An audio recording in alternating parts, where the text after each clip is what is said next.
All right, what is up, everybody? Welcome back to the channel. I am out in my shop looking at all these model airplanes. You can see I got a bunch hanging from the ceiling. And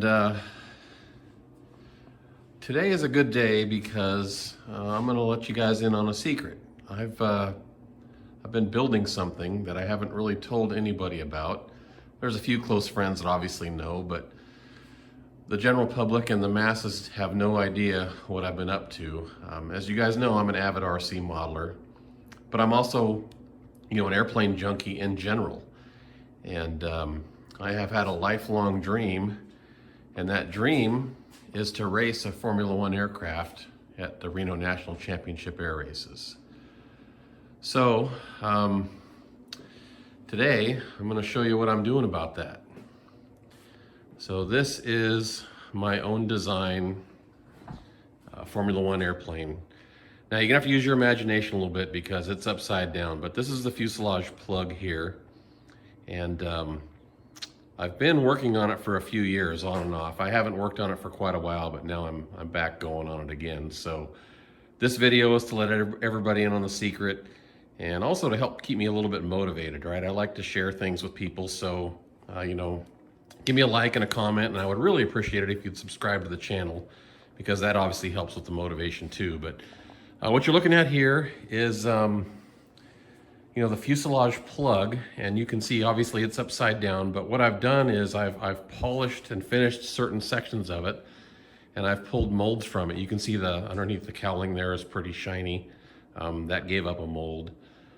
Nearly all of the molds are complete with the exception of the two fuselage halves. So you can see right here I'm in the process of molding the stabilizer and elevator.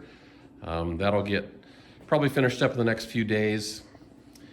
This side is already done. It needs to be just trimmed, but that mold is complete. And then all that's left to do on the fuselage is the left and right fuselage half, which those are pretty big sections. I don't really think they're gonna take too long. I've got a little bit of final sanding to do. You can see I've got some filler here.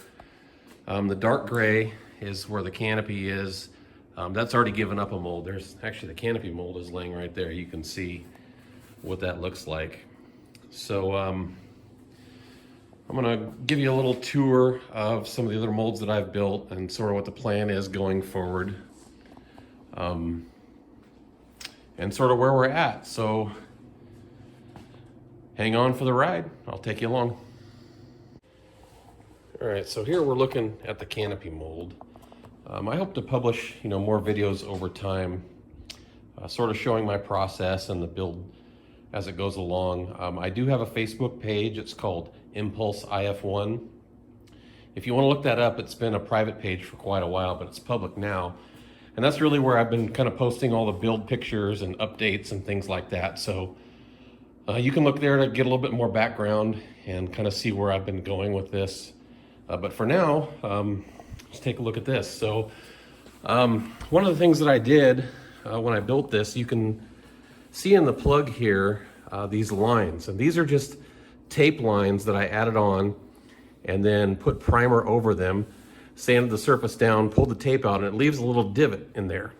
And what I intended those to be are trim lines for the actual parts. So it might be a little tough to see in the mold here, but these lines actually transfer nicely into the gel coat, and they're slightly raised. So they'll be, when the part comes out, there'll be little divots. And that will help me know where to trim, trim the final part. So like I said, this is the canopy mold. There's the lower half of the cowl mold, and it has the same trim line. It's tough to see, but there's a parting line, right back here where you can see. It gives me a little idea where to trim it. Here's the other half of the cowl mold, same sort of thing. These are a nice gel coat finish. I wanted to make, semi-production quality molds because, well, that's just how I do it with my RC models, and I know what I can get away with and what I can't. But also, makes for a lot less work to build the actual parts. So I doubt I'm ever gonna build a second airplane. But if I ever did, at least I have molds So maybe somebody else wants to build one, I don't know. The fuselage was CNC'd in left and right halves out of like about a 3-pound tooling foam. The two halves were joined together, no tail, the tail wasn't on it. And then it was covered with fiberglass. And then when I got it, I rough sanded the fiberglass and then started doing, all the body work. The wing and the landing gear are being machined direct to mold, so there will not be a male plug. The design work was done in CAD by my good friend Steve Clausen, and Eric again is cutting direct to mold. So once this plug is done giving up molds, it goes away, and then all the molds get set up for actual part production. Now, making molds takes roughly 10 times the amount of labor that it does to make a part. I only mention that because, it's taken me several years to get to this point. Although it's not constant work, I work on and off. But now that I have molds, or will have molds very soon, I'll be able to make parts relatively quick. I think I can get the major airframe components built in about a year. It'll be all vacuum resin infusion molded. So wet layups on big parts like this are just too difficult for really one person to handle. With the vacuum infusion, I can, do a layup of, say, a wing or a fuselage half or something like that over several days. So I can get everything just right and then finally infuse the resin, and I'm not racing the curing time of the resin, which is a challenge. So out of this canopy plug, I built a canopy buck. So that's a solid carbon, it's about 8 layers of carbon buck. And this is gonna go down to Aircraft Windshield in LA in a few days, maybe even this weekend. And they're gonna drape for me a canopy for this. So once the canopy's done, I'll build a canopy surround out of this mold here and then mate the two together, and that'll probably be my first real part, while I'm doing everything else. All right, guys, where we left off last time is I had one half of the lower stab and elevator mold complete. The whole top half of the mold is complete. And when I quit working on this thing for various reasons, I had this side of the bottom of the stab all ready to mold. So it was waxed, PVA'd, literally just needed gel coat and carbon to make that mold, and it would have been done. And I, for whatever reason, stopped working on it. Procrastination mostly. Had some other stuff to do, some other commitments. So today's job is to finish this mold up. So yesterday I peeled off all of the old PVA. For those of you that don't know, PVA is a release film, and it's liquid, and you can brush it on or wipe it on. I like to spray it on. I've developed a technique that allows me to spray it and not have any of the traditional issues that most people have. And you can see this has actually got PVA on it now, and you can see how smooth it is. It goes on like glass. So anyway, the mold, the top half of the mold had started to sag a little bit, so it actually had lifted away from the leading edge and around the tip a little bit. So I had to kind of build these brace blocks to brace it in place. And then the rear splitter plate where the elevator hinge line is had come apart, or at least come off the top of the plug, so I had to reattach that. And then I use a filleting wax, which is a soft plasticine. It's not really like clay, it's softer than that. Maybe a little stiffer than toothpaste. It'll hold its form, it won't run. But anyway, I use that to fill all the cracks. And if you look real close here, you might be able to see some of the yellow. Is the filleting wax. Now the thick thing is Bondo where I fit the splitter plate. That's not the filleting wax. The filleting wax is like just a couple thousandths of an inch thick, just to make sure that when I lay gel coat down, it doesn't migrate underneath the splitter plates. So that's today's job. And with molding like this, it takes all day. So it's like 6:15 in the morning. Right now I've got the heater's cranked up. What's it set at 75? So it's getting nice and warm in here. I'm gonna put the gel coat on, and then that has to sit for, I don't know, an hour, hour and a half, till it gets hard. I'm gonna try a new technique where I'm gonna put a second layer of gel coat on. I don't normally do that, but this part of the plug actually had a little bit of hanger rash. You can see there was a little damage here. I whacked it with something when I was moving it. So this isn't perfectly smooth. It's pretty smooth, but I can feel some slight ripples here. I filled this ding with Chavant clay, which is like an automotive molding clay for doing concept cars and things like that. And the nice thing about that is you can heat it up and it gets really soft. And then once you put it in there, it gets hard and you can actually scrape or sand it. So this looks worse than it really is. But if I were to repair that properly, I would have to put a body filler in it and then sand it and then prime it and then go through the whole wax and PVA process again. So I'm shortcutting it a little bit here. But this gel coat that I use from BJB Enterprises is amazing.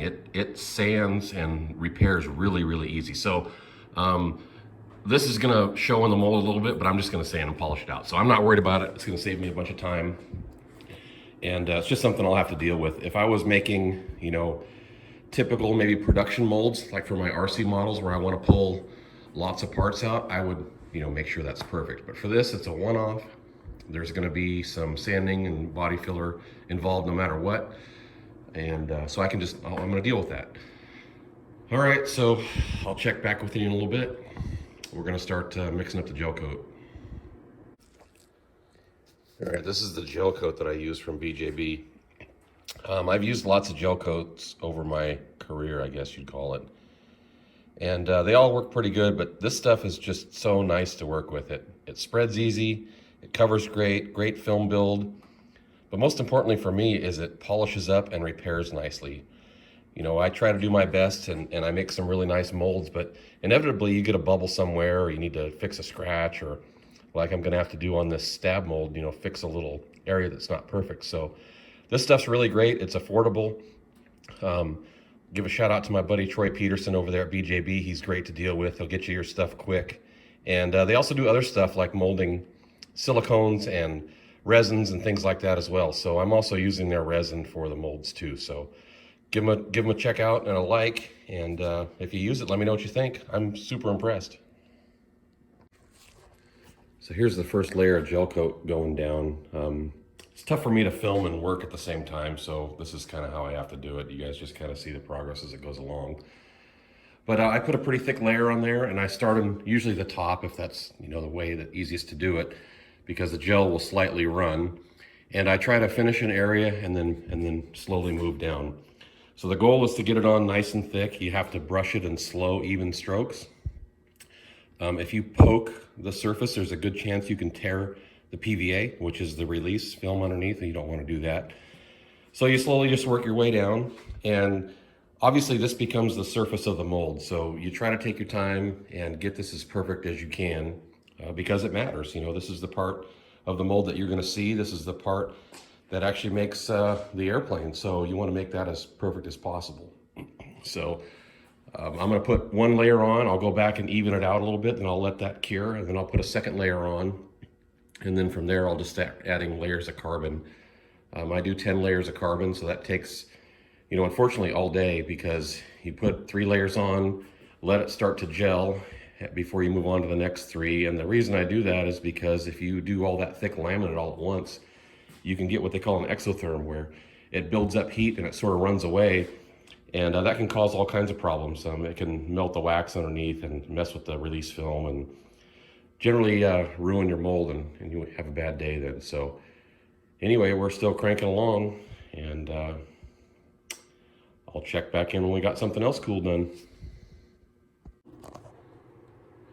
First layer of gel coat is done, and you can see it lays down pretty smooth. So the goal is to get it on there with, without drips and bumps and all that kind of stuff, so that when you lay the first layers of whatever material you're using, whether it's carbon or glass or something else, that there aren't any air bubbles, because you could crack the gel coat. That leaves a defect in your surface. Obviously a bad idea. So yeah, we're trying to make nice shiny molds like that. So here we go. Now it's a waiting game. I've probably got an hour and a half or so more to go before it's able to be recoated. So it's like watching paint dry, because it basically is thick paint, right? Second layer of gel coat is on. So I am over here starting to cut some material for plies. So I just made a paper template, just trace the shape of what I want the glass and the carbon to be. Now this is 9-ounce glass. This will be the very first layer on the mold. And the reason I do that is because it conforms to the shape of the mold and the top of the gel coat a little bit better than the carbon. Carbon's very stiff. It's difficult, well, more difficult, I should say, to work it into compound curves and corners and things like that. So I always put one layer of glass down first to ensure a nice air-free bond to the back of the gel coat, and then I'll start putting carbon down after that. So I'm now going to start cutting a bunch of layers of carbon. Okay, there's the first layer of glass on. I went down nice. No big problems with air bubbles or anything. That's not that big deal. It's pretty flat mold, so not very difficult to do. So I'm going to put another coat of resin on and then put 2 more layers of carbon on, and I will let that sit for about an hour, maybe a little longer, to let it start gelling up, and then more plies after that. All right, all of the coats on the stab bottom are done now, so that's awesome. That took, I guess, about 8 hours total with drying time in between. So all the plies are down there. Everything went fine, went down nice. It's not a difficult process, it just takes time. And the largest thing that I've learned with working with composites is patience. So if you can master the patience part, anybody can do this. It's not terribly challenging. So that's gonna sit there and cure for a few days. I'll let it go overnight, and then tomorrow I'll put an electric blanket on it to help it cure a little better. And then probably early next week, Monday or Tuesday, I'll pop off this splitter plate here. So that will come off. And then I'll do the same process and lay up the mold for the bottom half of the elevator skin. And it will end up looking, just like this side over here. So once that's done, the whole tail group is done. And these splitters can come off for the final time. And this splitter will come off for the final time. And then from there, I'll finish up the sanding and the body work and the polishing on the rest of the fuselage plug. And I'll be adding splitter plates all along the top there, back to there, and then all along there, up to there. This is the cowling trim line. So this is where the cowling will butt up to the fuselage. I'm gonna stop the mold quite a ways past that, because I intend to put a filleting wax in the mold in this area here, and that'll create a joggle or recess so that the cowling will fit over the lip on the fuselage there. So that's why the cowling molds are already removed. Let's go over here. I'll show you a cowling mold, which we looked at these before, but let's see if I can see down here. There's a trim line in this mold. It's very difficult to see in this. I have crappy light in here. But if we can get the light just right, there's the trim line right there. So the fuselage molds will come forward to that, and they'll be done in just 2 big pieces, a left and a right. And then that's it for the handmade molds. And from there, I can decide what to do with the plug, and we can start making real parts. So thanks for tuning in, guys. I really appreciate it. And seriously, if you guys could subscribe, that would help me a ton. Obviously this thing's expensive, and if we can get a little bit of help from YouTube revenue, that would be great. And give me a thumbs up, and leave a comment. Happy to answer any questions I can along the way. And I really appreciate you guys checking in and sharing my enthusiasm. So till next time, Red's out. Later. Okay, it's a couple days later now, and the elevator mold has cured enough to where I can start pulling these splitter plates off. So the plan is to pull this splitter off right here. This one stays on, and we'll be preparing this section right here for the elevator mold. So once I get the splitter plates off, hopefully the mold and the gel coat is sealed down nice and tight. All right, elevator mold is complete. So that's pretty cool. So that means the whole tail section molds are complete. So I just laid this up earlier today, so it's still wet. You can see it's shiny in here. So once that cures, I've got an electric blanket. I'll wrap that up tomorrow after it's gone through the green stage tonight, and we'll get some heat on it. and that'll make it, you know, nice and hard. From there, I will probably trim all the mold edges all the way around. You can see they're just kind of raw glass around. They've been rough trimmed, but they really need to be trimmed and cleaned off nice. You can see that the tail closeout mold, it's been trimmed. See also the holes get drilled through it for locating bolts. So I'll get that done, and in the meantime, I'll move on to start prepping the fuselage plug. That's the last major molds I need to make. And that'll be done, as I mentioned before, in left and right halves. So I already have splitter plates that are CNC'd for the upper and lower, so they shouldn't take too much fitting. But that's a pretty large mold. I'm definitely gonna need some help with that. So I'm gonna call in a couple of friends when it comes time to mold that. And yeah, hopefully we'll get her done soon. All right, thanks for checking in. Later.